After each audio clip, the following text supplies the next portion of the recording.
కన్ఫర్మేషన్తో పాటు ఇంకా పోలీసులు కూడా వస్తూ ఉంటారు.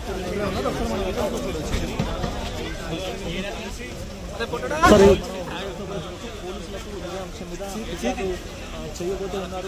ప్రధానంగా జరిగినటువంటి దాడి కావచ్చు, తర్వాత లోపలికి ఇంటూ ఓయో చేసే నాయకులు చొరబడి ఒకసారి అల్లు అర్జున్ సంబంధించిన కుటుంబ సభ్యులు బయటికి వెళ్తున్నటువంటి విషయాలు మనం రిజల్ట్స్ చూడవచ్చు. ఇక్కడి నుంచి వెళ్తున్నారు. రిజల్ట్ చూసినటువంటి అంశాన్ని బట్టి ఈ దాడి జరిగినటువంటి సమయంలో అల్లు అర్జున్ కుటుంబ సభ్యులు లోపలే ఉన్నారు. ఇదే సమయంలోనే ఈ ఓయో చేసే నాయకులు ఈ దాడికి యత్నించారు. ప్రధానంగా ఇంటి దూకి లోపలికి వెళ్ళారు. మరోవైపు ఇంట్లో ఉండేటటువంటి పూల కుండలను ధ్వంసం చేస్తున్నటువంటి సమయంలోనే